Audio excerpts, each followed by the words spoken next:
Hi, Abraham.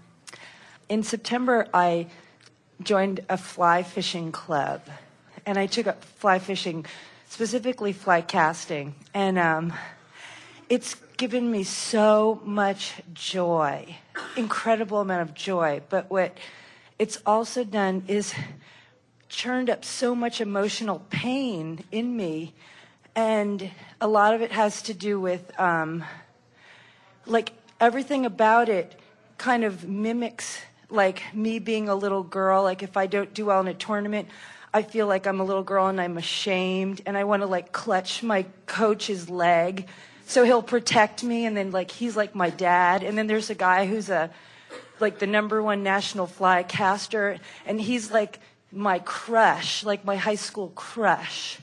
And it's like my whole kind of childhood is playing out in these months, and I don't want to stop doing it because I love it. It just makes my eyes spin with like joy. But I'm also spending like 8 hours a day there, Saturday and Sunday, and I'm a single mom with 2 kids, and I'm not taking care of my life. Like I'm not going food shopping, I'm not cleaning the house, the kids are home alone, they're 12 and 15, and I just want to know what's going on here.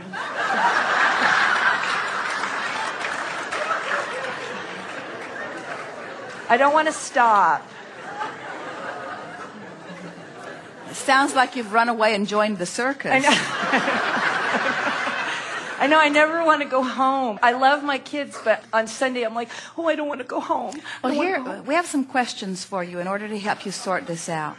This is the most important question, and it will be easy for you to answer. So don't feel any trepidation as we pose these questions to you, because the answers that you give are going to help all of this clear up for you. So what do you think is the aspect of this fishing or casting that in the moment of it gives you the most feeling of exhilaration? The aspect. Is it being outside? Is it being near water? Is it being in nature? Is it setting aside everything that feels important that you've been dragging around and just being at one? It's all of that. And it's also that I'm learning something. All right, now this is what we wanted to get at. We teach people meditation, frankly, because it's easier to teach you to have no thought than to have pure positive thought. You found a way nearly to have pure positive thought. In other words, and all of the components are there. In other words, you're outside where the air is fresh. You are with other people that are enthusiastic about what they're doing.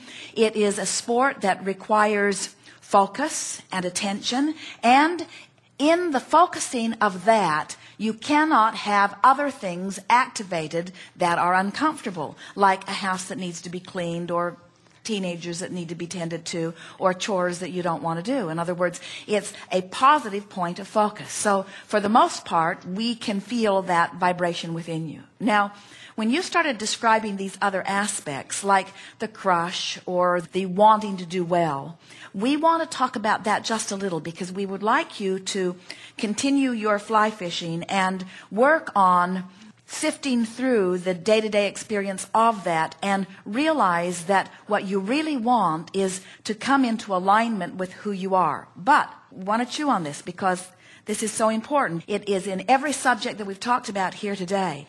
And the question is, when you are focusing and getting all full of you, and your source energy is joining you in the absence of your trauma and trouble, and you are performing well, remarkably well, for someone who is so new at this, and someone is appreciating how well you're doing, isn't that appreciation something that you could receive in total joy? Yes. Is it logical that you would then translate the other end of that appreciation? In other words, are they really showing any dismay when you don't do well in a tournament? Nobody is. I am the only one that's... So what's happened is somehow you are replacing your own guidance of closing your gap with their impression of how you're doing, and you're superimposing people. In other words, you're digging up your mother. You're digging up people from your past and laying their personalities over these personalities when there's nothing of that nature that's happening right here and now anyway. Totally. So now let's recap everything. So you've found something that is life-giving in nature.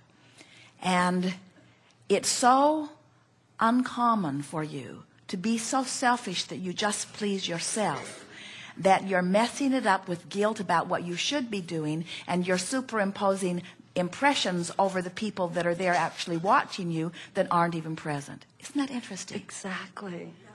And it's exactly my mother's voice going, "You're no good. Who do you think you are? You can't do this. You're crazy. You're a fake. Well, these people are going to find out about you." Well, when that happens, just say right out loud, "Mother, I didn't bring you with me for a reason. I came out here to this clear space where I can interact purely with me." And in time, that voice will stop. In other words, once you acknowledge that it's all you're doing, in other words, you took yourself fishing and you brought your mother's voice with you, and you brought your guilt with you, and each time you go, bring a little less of that along with you. You see, the biggest thing that we want you to focus on and pat yourself on the back about is that you discovered this sport out of your sincere desire to find something that would cause you to connect completely. And you did. And the crush you have is not on some person who's doing well, approval of you, although that always feels good. Compliments always feel good. But what that crush really is the elation that you feel when you do something that causes an unabashed connection with who you are. And in very frank terms, your source energy adores fly fishing with you. I can feel that's that. really what's happening. And so when you find yourself then feeling guilty about it, have a conversation with this source that's having so much fun within you and say things like, "Should I go home?" And that voice would say, "In time, but not right now." And then you should say, "Well, should I feel guilty about being here?" And that voice would say, "Well, if you stay here forever, maybe, but not right now." And if you say, "But aren't my children suffering because I'm apart from them?" And that voice would say, "No, they're happy you're gone." And if you say, "And isn't there something more important that I should be doing right now, like cleaning my house or going to the grocery store?" That voice would say, "There's nothing more important for you to be doing right now than connecting with the fullness of who you are. Because when you get out and refresh like that, you have so much more the rest of the week to give to anyone else with whom you're interacting." Thank you.